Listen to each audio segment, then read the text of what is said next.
Hello， 大家，我是 Aiden，就是那个不爱游泳的那小孩。我今天可能是唯一一个人用英文来做这个演讲，因为我觉得我要是用中文的话，你们可能更听不懂，因为我的中文水平没有那么好。可是这屏幕上有翻译，所以应该没事儿。Okay, ladies and gentlemen, I have a question I'd like to ask you all.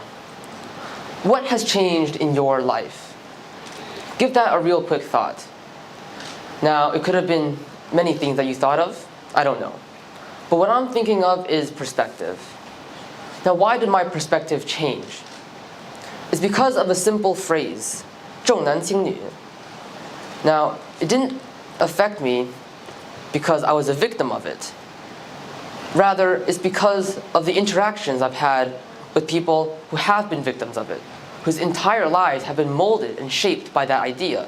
And that is what changed my perspective on life, opportunity, and attitude. So let's go back in time to 2016.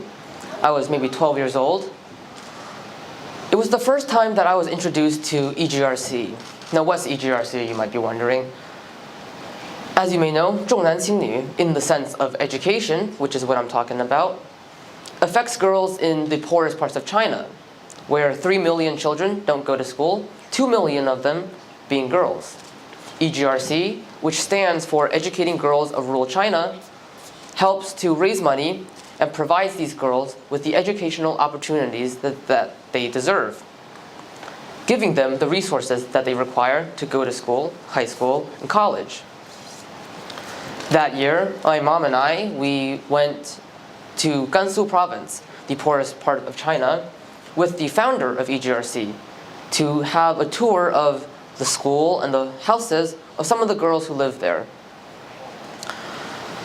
As you can imagine, the girls who were lucky enough to go to school, their schools weren't the best.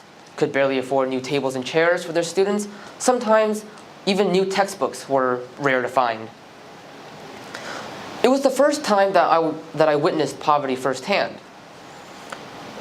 It's the first time that I sat down with a real person, talked to them about their experiences living in poverty. First time I went to their school, been to their house. And although it was really for only one day, it was a really eye-opening experience. Now, fast forward a few years, I had my first TEDx talk back in Beijing. And I talked about something similar to what I just shared to you guys, obviously more in depth. And a few months after that, I had my second EGRC trip. And this time it was a lot more different. Instead of having a 3 to 4 hour tour of their school and then their home, I actually got to see what it was like and live in poverty to an extent. This trip, called the Heart to Heart Project that EGRC created, brought together students from international schools across China, Shanghai, Beijing, and gave the students the opportunity and the chance to see what it was like to live in the houses of some of these girls in Gansu. It was really only for 2 to 3 days and 2 nights. But I got to see what it was like to wake up there, to make breakfast there, and what it was like to go to the bathroom. Okay, that part's a lie. I did not go to the bathroom for 3 full days because I saw the bathrooms and they were disgusting. It was horrifying. Kids like me from more financially privileged families talking and interacting with the poor, underprivileged youth who must live at their schools not because they want to and not because their parents want them to, but because if they chose to stay at home at night, they'd have to walk 4 hours in the morning to get to school and then 4 hours back, because that's how far they lived. They had no real choice. We got to see what kids like them thought of us and what we thought of them. You know, I felt sorry for them because they obviously didn't deserve what they had. They deserved better. They should be able to have the choice whether or not they want to come back home from their school to have a nice warm dinner with their family. They deserved better. And to them, we were someone that they looked up to, as if we were someone they aspired to be. It was a remarkable experience. Now that was last year. Unfortunately for me, I got another chance. Oh yeah, that's me. Fortunately, I got another chance to work with EGRC yet again this year, this time on a 3-day storytelling course with my parents. My mom and my dad, they were the coaches. Mostly my mom, because her Chinese is a whole lot better. Sorry, Dad. Yeah, you thought his speech was good. You should listen to hers. Okay, that's not part of the script, but the objective was, at the end of these 3 days, some of these college students would be able to share a story about how EGRC has helped them in their life. My mom and my dad, they were the coaches. I was kind of sub-coach or sub-coach, because a few out of these 30-something college students would share their stories in English, which is quite impressive. And if they had any questions about the English, they could come and ask me about it. On the last day, we started to film their stories, and they were absolutely beautiful. Of course, the English speakers, they didn't say everything perfectly. They didn't pronounce some words correctly, but that didn't matter, because it wasn't so much about how they presented it. It was a lot more about what they were saying, the stories that they had to tell. And that's what truly mattered. And I remember part of this girl's story. It went, it's not about succeeding or failing, it's about the process. And now that EGRC has helped me realize my full potential, I can be proud of myself because I know that I've tried to my fullest potential.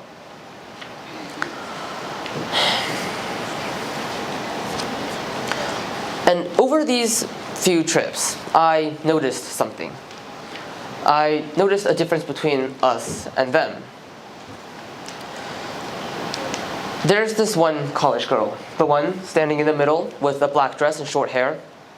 It was a moment after we finished a lesson for the day. We just went to eat dinner with a few of these students, her included. And as we were walking back to our hotel from the restaurant, she told us a story about her life before EGRC. And she, like many other students there, almost all of them, didn't go to school until a much later age. In fact, she didn't even know what a building was until she was maybe 9 years old.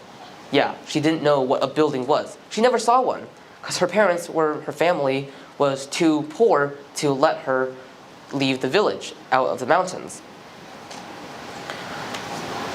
But despite having grown up in such a challenging environment, where it seems like almost everything was designed to make you give up and to beat you to your knees, she never did give up. In fact, she would take every single step throughout these 3 days. Every single step she would take with a smile on her face. And this was the same for almost all the girls there. It would be almost impossible to find one person who is not jumping up and down in excitement to go to the next class and to listen to what my mom and my dad had to say. Now, why were they so excited to go to class? I mean, it's class. I truly believe it's because they know that good opportunities do not come around all that often. And they know what it's like to live a life where good opportunities don't happen.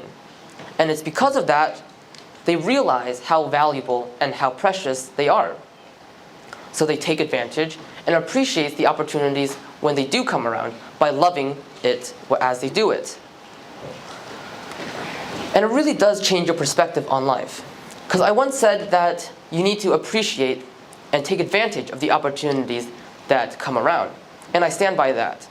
Because after not only listening to these girls share their experiences, but also observing them and experiencing a little bit for myself.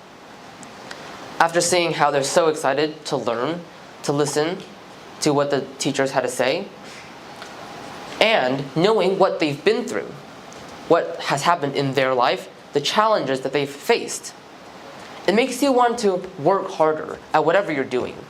And it makes you want to do it with a good attitude.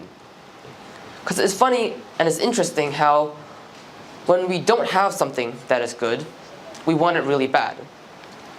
But then if we are born with something or given something that's good, in which we do not have to work for, we suddenly forget how good that thing is. And then we eventually take it for granted and stop caring about it, sometimes even complain about it. And we may not all be an Einstein. I really wish we were all geniuses, because that would make schoolwork a lot easier for me. But we do have the resources that so many people don't. So why not use the means that we have, that we are given, maybe by our parents, and use it to the fullest extent by loving what we do, even when it's hard. Now, I don't expect you to do everything with a smile on your face, because I can't do that. I rarely can. But the next time you do have an opportunity in front of you, don't make a lame or sorry or sad excuse to why you're not going to take it. It could be a summer camp or a new class or a new competition. Don't make an excuse to not do it. Just take it. Because I want you to remember that there are people out there, like those girls, who would give anything to do what you've got, to get what you've got. I want you to remember how precious and valuable opportunities are. So don't waste it away. Just take the opportunities. And then when you do those opportunities, do those actions with a smile on your face. Try. Try to do it as you love it. And when you do it, give it your all, because you owe it to them. Thank you.